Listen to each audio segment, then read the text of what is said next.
Ah, looks like it's working. Let's double check this. I've had a couple of misstarts, if that's the right way of saying it. It looks like it's happening. Looks a bit strange though. Hopefully you can see and hear me. It doesn't look quite right. Oh no, there I am. I am there and I am going to start. Okay, hello. This is the first of what will probably end up being quite a few videos, each which are sharing my insights, takeaways, experiences from my time in the woods, deep in shamanic practices, ceremonies, rituals, initiations. And I decided to do it this way and break them down into quite small videos because I've been waiting for some time to share the almighty amount of things I took from the 4 days in the woods I had, not this weekend, just gone the weekend before. And it's just, life's got a bit crazy since. So I decided to, I've got about 15 minutes now to jump on and share the first and probably the biggest of the experiences I had, and definitely the most unexpected. This really wasn't, not that I really necessarily expected anything, but if I could have predicted what I would have taken away from that time, this definitely wouldn't have been it. And I'd also add a kind of disclaimer that I'm not going to be able to share all the details of why certain things were happening the way that were. I'm sure you can appreciate that when we're in initiations, the fact that many of the details will be secret is part of what makes an initiation. So if I speak out what took place, it then no longer becomes initiation for anyone that travels this path after me. So I'll tell you kind of as much as I can without giving away, hopefully, too much. So this particular experience started with us all needing to be naked. So there's 16 of us, plus the shaman and his helpers. So I think 21 of us in total. And this particular initiation is done naked. And the women and the men were separate. We'd spent up until that point kind of the best part of 3 days together, so knew each other quite well. And a really amazing group of people. And talking specifically about the men, as you can probably imagine, men that choose into that path are going to be in general more open, more conscious, more aware men than perhaps is average in mainstream culture.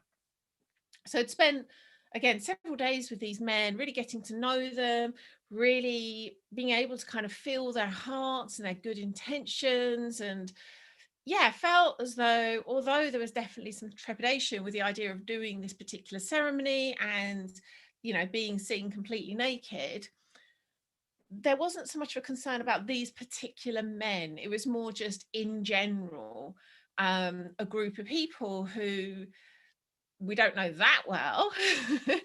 Seeing you naked in itself can create a lot of resistance for certainly most of us there. I'd say most of us were probably feeling some degree of fear about it. But again, it wasn't specifically about those men. Of people I could imagine seeing me naked, they would probably be kind of like on the better end of what could possibly be, if that makes sense. So the way this particular ceremony was starting is that women were together in the yurt and had been preparing ourselves for ceremony. We started drumming, and the idea is the men who had been preparing separately would then hear us drumming and then enter the yurt, and then the ceremony would begin. So women were ready, had begun drumming, and it actually took a while, quite a bit longer than I was expecting, for the men to come. And in the meantime, it was getting a bit comical, really. It was a bit of kind of like, you know, what time do you call this? You said you'd only be gone for 2 pints, and like, here we are, you know, I think it felt like it went on for ages, maybe 10 minutes or so. It felt like quite a long time. We were waiting there, banging our drums. You know, we were very embodied, very kind of like in that wild woman archetype. So lots of kind of chanting and singing and kind of hollering and all the things. So very kind of like in that, well, I guess simultaneously, one moment really feeling that kind of wild woman archetype, and then every now and again kind of like feeling this sort of sense of like awkwardness, like what's about to happen and how do I feel about it. So there's definitely a bit of in and out of that. And so it got to the point where we could feel or see the men starting to come towards the entrance of the yurt. And of course, and maybe not of course, maybe you've already clicked onto what I'm about to share, I was expecting the men I just spent the last 3 days with to come beautifully and sensitively and calmly through the door of the yurt. What actually happened and what it felt like to my nervous system was this rampaging horde of Viking men. So completely unrecognizable to the men I just spent that time with. So they were also clearly naked, covered in body paint, and, you know, pretty fierce looking body paint. These weren't kind of, you know, like pretty little flowers and things.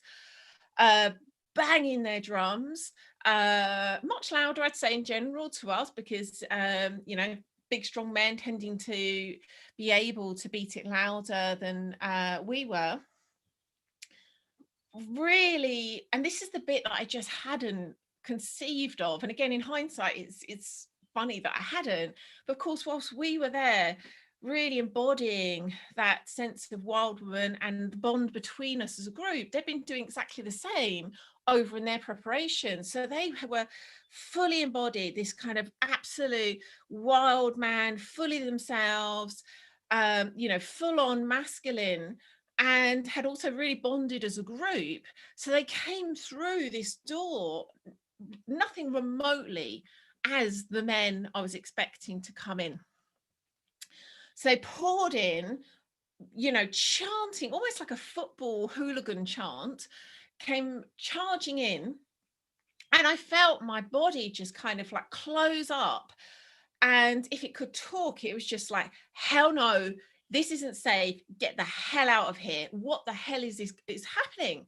Here I am, as naked and as vulnerable as possible, trapped in this kind of like, I was right at the back of the yurt. So I was kind of like back against the wall. The exit's right over there, and this like horde of Vikings pouring in. And so my body was just like, nope, did not sign up for this. Just get out of here.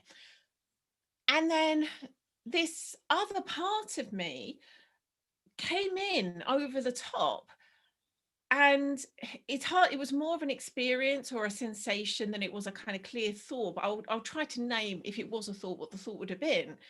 It was something like, no, this is what you've said you want. This is what you've been calling for. This is what your work is all about, to see people, men, women, in that fully embodied wild state. And that it's not just okay for men to be in that fully embodied wild man, it's actually not just desirable even, but it's as safe as it gets. Like, these men being fully themselves is the medicine, is what we need, it's what we really want. And I had that kind of like sensation come over me of like, this is not just safe, like this is perfect, this is what I'm here for.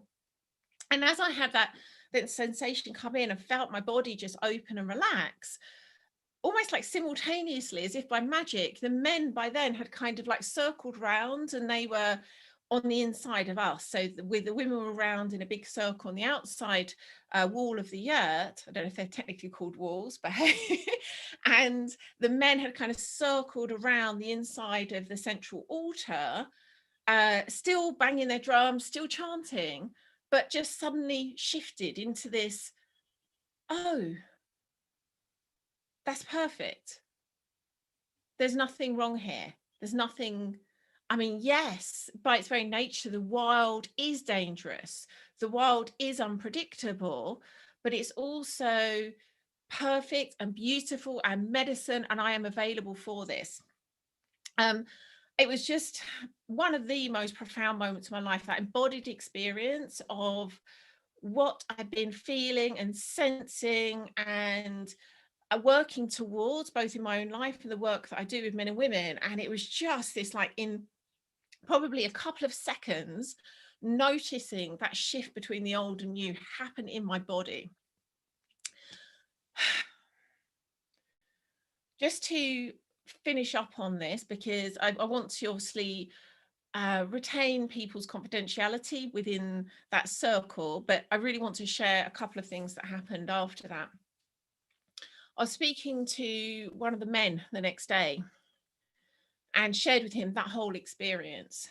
And as I shared it with him, he was just tearing up and just clearly moved. Just he actually said something like, I can feel something like happening in my body as you're speaking.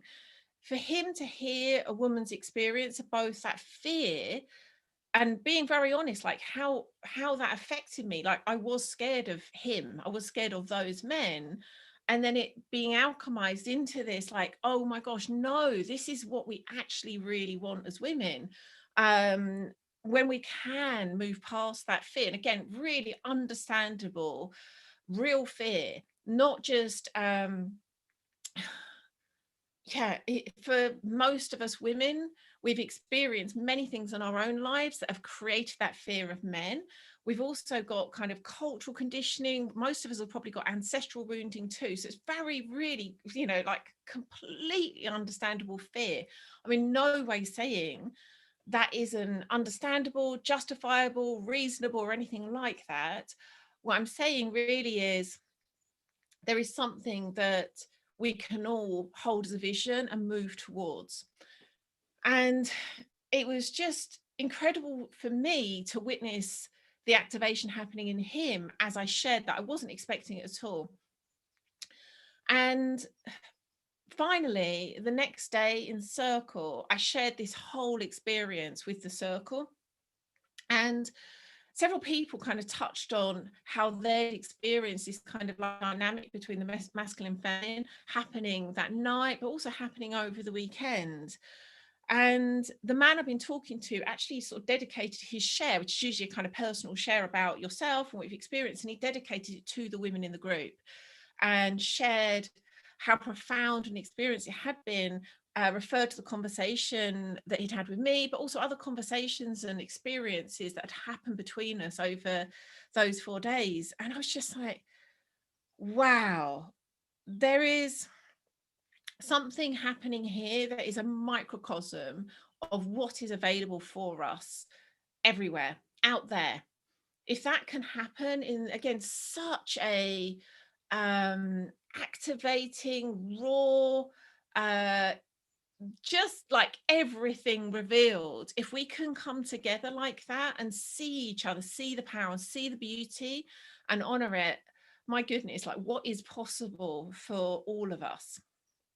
So that is my first download from those 4 days. I've got several other things I will come back and share, but again, I wanted to keep these short so that I actually got them done. And they're very kind of like distinct, although there's some overlap.